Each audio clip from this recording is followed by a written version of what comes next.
You can work from anywhere in the bathtub, yes. on the beach, anywhere, okay. At the bar. Yeah. So.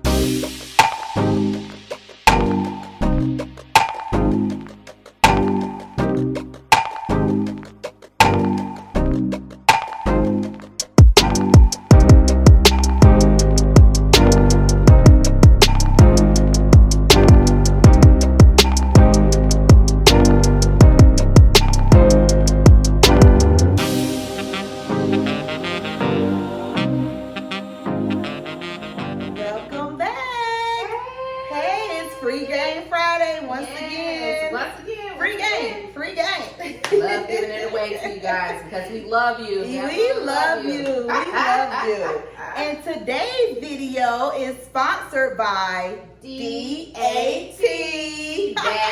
I love that. I love it. I love the logo board. Yes, it is user friendly. Oh my goodness, it's so user friendly. Yes. It's especially if you got the live version. I mean, you're up to date. You can see the trend lines. Everything. Oh gosh. The capacity maps. Yes. That's what I use most. The capacity maps. Yes. I would recommend that to anybody getting into the transportation industry. They say, what load board should we get? A lot of people ask us about different load boards. And we're just like, And we have a link for you. Yes, we have a link. 30-day free 30 days. Free access. So click below. If you just want to try it out, if you're not too sure about it, if you, with another load board, you have another load board account that you're paying for, you just want to see how you'll like it. I'm a true believer in free trials. Yes. Hey, I want to try it before I invest in it. So we got a 30-day free link. And you're not obligated to purchase anything. You just get on that 30-day free access and see if you like it. Link below. I guarantee you'll like it though, because I love it. I love it. Love it. And moving right on into it. So what are we going to talk about today? Brokering. Brokering. Oh my goodness. Yes. Oh my goodness. Our topic today is multi-billion-dollar transportation industry with no equipment. You can get into it with no equipment. No equipment. So the thing is now, the reason we want to talk about this today is that you guys seen equipment lately? Have you guys seen the inflated prices on equipment? Not just equipment, girl. Every damn thing. On diesel. Oh my gosh. I'm a carrier, so I'm like, my chest. Everything. So like the inflated prices on everything. So people are trying to find something that has a low overhead cost, which is very intelligent, very smart. Low overhead in order to get into the industry. And profitable. Low overhead and very profitable. So, because of the economy and because of the transportation industry right now, I don't recommend anybody buying any equipment right this second. No. So the thing is, and that can change anytime, but this second, no. Right. Most definitely no. So it's too expensive. It's too expensive, like way too expensive, right? For you to just be starting off purchasing equipment, getting into it when the diesel has doubled in price. It's not a good decision. But what I will tell you, and what I do tell people, is to start off as a freight broker. Learn how to move loads. If you cannot afford equipment right now, learn how to move loads so that when you can afford to invest in that equipment, then you already have knowledge, you already have the education on how to find your own loads, how to get on directly with shippers, everything. So freight brokering is where it's That's the way to go. That's the way to start. Yes. Myself and Tanisha has been freight brokering for how many years now? About 5 years now. 5 years. Over 5 years. Yeah. Go by fast. Over 5 years. Yes. And it's very profitable. No, it's not easy. I'm not going to tell you it's easy. It's not. You have to find shippers that will onboard you that you can work with. Right. So you have to do a lot of prospecting, but it's worth it in the end. But you have to put the hustle in. You have to put the work in order to find these shippers. Yes. So a freight broker pretty much stands in between the carriers and the shipper. Yes. So your loyalty is to the shipper. The shipper give you loads. Yes. And it's your responsibility to find carriers A to Z to get that load A to Z successfully and safely. Yes. Okay. Yes. So let's get into why become a freight broker. Let's talk about why you want to become a freight broker and why we think you should become a freight broker right now. As we mentioned earlier, it's a low overhead, but very low overhead. Yes. So of course you have to have an authority and you have to have a surety bond. Yes. Now, if your credit ain't good, you might need to step back a little bit. But you know what? If your credit not good, if you don't have business credit, you might want to go back and watch the video. We'll put it up there for you. Yes, you know, on how to get business credit. You know, but business credit. For a freight broker, you need personal credit. Yeah, you need decent personal credit. And you don't need to be trying to obtain business credit if your personal credit messed up. Sure, come on now. Priorities. If you can't take care of your stuff personally, how you gonna take care of business? You can't. It don't make sense. It has to make logical sense. Right. But if you don't have good credit, and you're trying to be a freight broker, work on your credit first, and then come back to this video. Yes. Because not only are you going to need an authority, a freight broker authority via the FMCSA, which is $300. Each authority, whether you're trying to be a carrier or you trying to be a freight broker, a freight forwarder, or whatever, it's $300. Okay, so you have to make sure you have that expense put aside. That's first and foremost. One time, $300. Yeah, one time. Yeah. Pay that $300. It's yours forever. Yep. That's it. Now, you have to have a surety bond. A BMC 84 or 85, you have to have a surety bond as a freight broker. Your amount that you pay, your premium amount that you pay, is determined on your personal credit. They do a soft pull on your personal credit. And if you got jacked up credit, of course, it's going to be a little bit more. Yes. And it can go all the way up to 10%, can it? Yeah. So the minimum is $75,000 surety bond, right? $75,000 surety bond. And if you got jacked up credit, you could be paying $7,500 a year. Annually. Yes. Yep, most definitely. A year. That's too much. That's absolutely too much. No. So, as a new freight broker, when we started out or whatever, I think mine was around $1,300 annually. Yes. And as you gain that experience as a freight broker, it goes down. It goes down every year. It goes down. So, but we had decent credit. Yes. So it is negotiable. You can negotiate, but it still solely depends on your credit. Yeah, it does. It does. It is what it is. Yep. So make sure you have decent credit. Yes. So those are two of the main things that you're going to need as a freight broker. Your probably largest expenses. Yes. Surety bond and your authority, your FMCSA authority. Yes. Okay. After that, you need a BOC3, right? You need a UCR. And I'm telling you these things, but you can research it. And we have videos explaining what this is, right? And we have a course. We have a course. Oh, link below. The link will be below. Like always, the link is below to our course on freight brokering. These are the things that you'll need to obtain to become a freight broker, okay? So, as we stated, it's a low overhead cost as long as you have decent credit, okay? So, sometimes I see people get stuck at the surety bond because they don't know that you have to have credit in order to get a decent premium. They get stuck there and they're like, they can't afford it. But the good thing is now, a lot of surety bond companies, they offer different payment methods. They'll work with you. You don't have to pay it all at one time. They ask you if you want to pay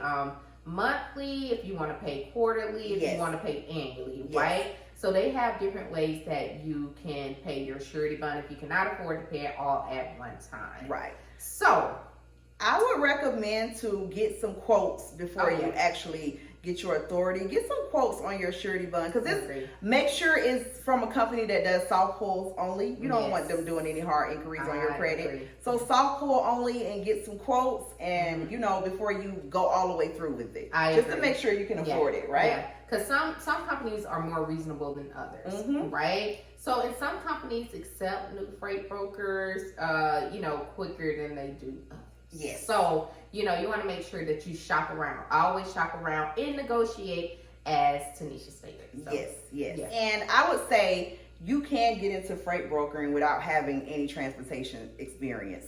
you can. And that's a whole reason why we created that course for you guys. Yes. Take some training. Like, it's nothing in that. You don't have to go to college. You don't have to go to college. No. You don't have to spend all of this money. No. However, you do have to get educated. So find a course, whether it's our course or whoever else's course, that's a reasonable price. We recommend ours. We recommend ours, of course. Hey. Right. Sometimes you have to toot your own horn, and we have a great all of our courses are great. A great course. You look at our reviews. Reviews do not lie. Look at our reviews. Check out our website, FullCourseMenu.com. FullCourseMenu.com. There you go.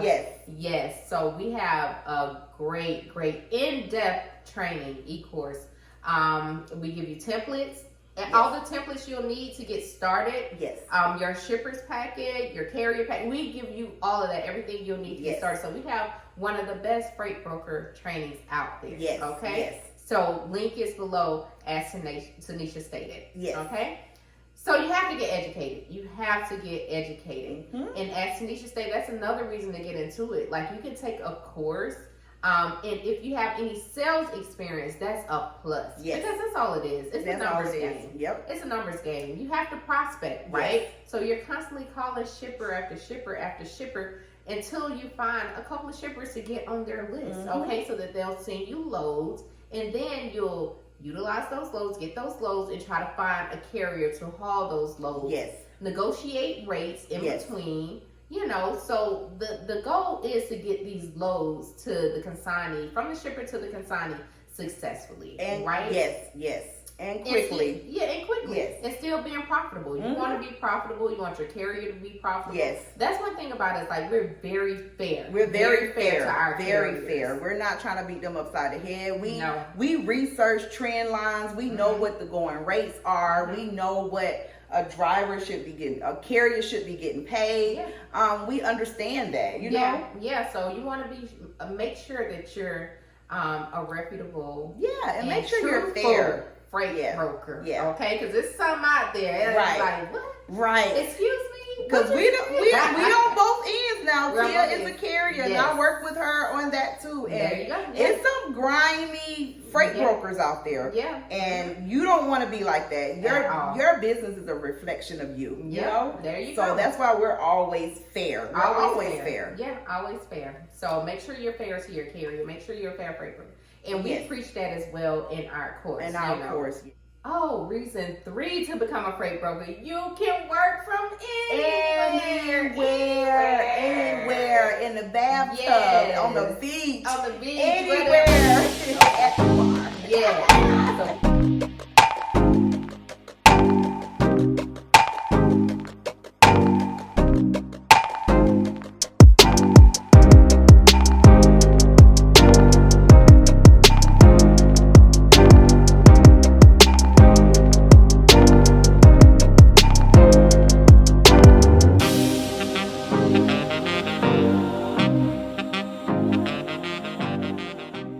And I am the owner of Optimum Limitless Services. I am a freight broker, professional trainer, and consultant. I'm an accountant. So today I wanted to come to you guys because I am visiting a shipper, and I'm so excited about it. I'm visiting a shipper here in Atlanta. I'm in Atlanta. I'm going to interview him and talk about a few things, that a shipper expects. I'm going to give you a tour of his warehouse. We're going to discuss a little logistics today. And one thing that I do want to, put out there that is very, very important to build those relationships. If you're looking to become a freight broker, dispatcher, freight agent, whatever, it's very important to build those relationships. When I'm talking about building relationships with shippers as a broker or a dispatcher, even an owner-operator, I'm talking about actually going out and visiting them. It's nothing better than having that one-to-one face interaction versus a phone conversation or email. I think it's very important to visit shippers, and I like to do it from time to time, talk to them, just kick the shit. Sometimes I bring them lunch, sometimes I bring them donuts, ink pens, whatever I have. I just like to come and show my appreciation of them giving me the business and giving me the lane. So as a freight broker, it's very important to have those relationships with your shipper. And you'll hear me say that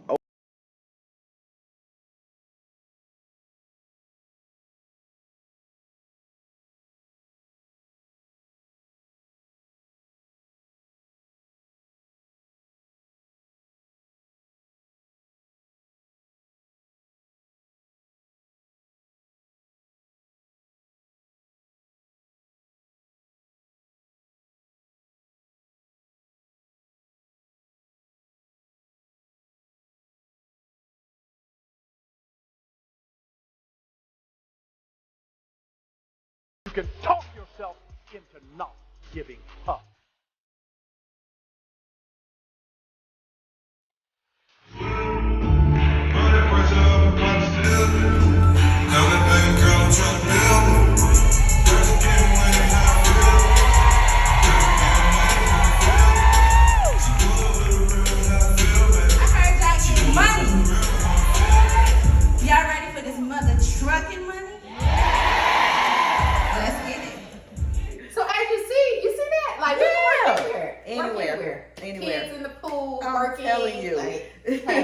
That's reason 3. Like, you can travel all over the world and you can broker your loads. You can communicate with your shipper. You can communicate with carriers. You can broker your loads successfully from anywhere.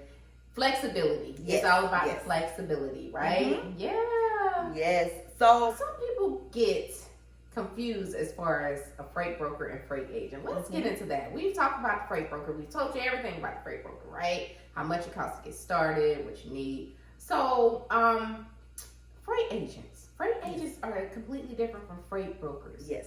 In a sense.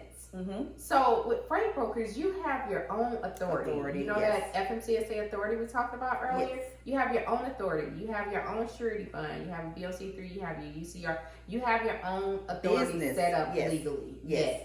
Now, a freight agent is not legally obligated to have an authority, right? A freight agent works under a freight broker's authority. So, if you want experience and if you don't quite want to jump right into it or feel comfortable getting your own authority starting out, find a freight broker to work under as a freight agent. You still need training because the lead work is still the same. You still have to go, you have to prospect care. You're not going to just go under a freight brokerage and they're going to hand you over their entire book of business. No, they actually want you to come with a book of business. They want you to come. Most of them want you to come with a book of business, right? Unless you're working for like a TQL or something like that, right? So a lot of them want you to come with a book of business, right? So it's still going to be your responsibility to find those shippers, to onboard, get shippers to onboard you, and to find your own carriers too. So you still need to be trained and educated on the aspect of, how a freight broker works. Freight brokers work, right? I agree. If you choose to go the route of a freight agent, you're still going to need that training, right? So you can still take our training because you're going to need to know how to move loads. It's applicable to freight agent and freight broker. Exactly. It's ultimately the same thing. You just don't have the authority. That's it. In simple terms. There you go. You just don't have an authority. And another thing, the difference between a freight broker and a dispatcher. A dispatcher. Exactly. I'm not against the dispatcher. I'm not. I was the dispatcher starting off, and I loved it. It's a great way to get into the transportation industry as well with no equipment. However, as a dispatcher, you're working on a carrier's behalf. As a freight broker, you're working on your behalf. You don't. Pretty much a dispatcher is like a carrier's administrative assistant. That's exactly what you are. You have to negotiate on that carrier's behalf. You have to call the brokers on that carrier's behalf. So the dispatcher contacts the brokers, and we're the actual brokers. So we're the ones talking to dispatchers. So that is the difference, that plain and simple, between a freight broker and a dispatcher. And as a dispatcher, see, I like to be in control of my own money, right? When you're a freight brokerage, the shipper pay the funds directly to you, and you disperse the funds. You take your percentage and disperse the funds that agreed upon to your carrier, right? As a dispatcher, you have to depend on your carrier to pay you for your services that you've already rendered. So that's the difference, and that's why. To each his own. To each his own. However, think about that when you're trying to determine if you want to go the freight brokerage route or you want to go the dispatcher route. Now, as Tanisha mentioned, dispatching is awesome starting out because you get to learn the terminology, you get to learn how to move the loads on the carrier's behalf. You get to work directly with the carrier. You get to work directly too. Exactly. So if you're a dispatcher already, you can roll into being a freight broker easily. You already have that knowledge. Oh my gosh, easily. So a lot of people ask me, should I start out as a freight broker first or a dispatcher first? And I say it's dependent upon your business goal. Yes, yes. Like, what is your goal in business? Yes. What do you ultimately want to do? Exactly. Right? Exactly. So, most people, when they tell me their goal, I tell them start out as a dispatcher. Mm-hmm. Start out as a dispatcher. Mm-hmm. See if you like it first. Instead Right. of investing funds into an authority, see if you like dispatching first. And if you do, then invest money into obtaining your authority and being a freight broker. Yes, yes. Simple. There you Simple. go. Before we wrap this up, make sure you subscribe and hit the notification bell so you will not miss another episode of Free Game Friday. Where we come to you every single Friday with free game about business. Information. Free Let's information. talk business. The most you have to do is pick up your pen, get a notebook, and take notes. Take some notes. That's it. Free game. Free game. There you go. Peace. Hey, bye. Toodles. Next Friday. See you next Friday. See you next Friday again. Bye. Let's talk business.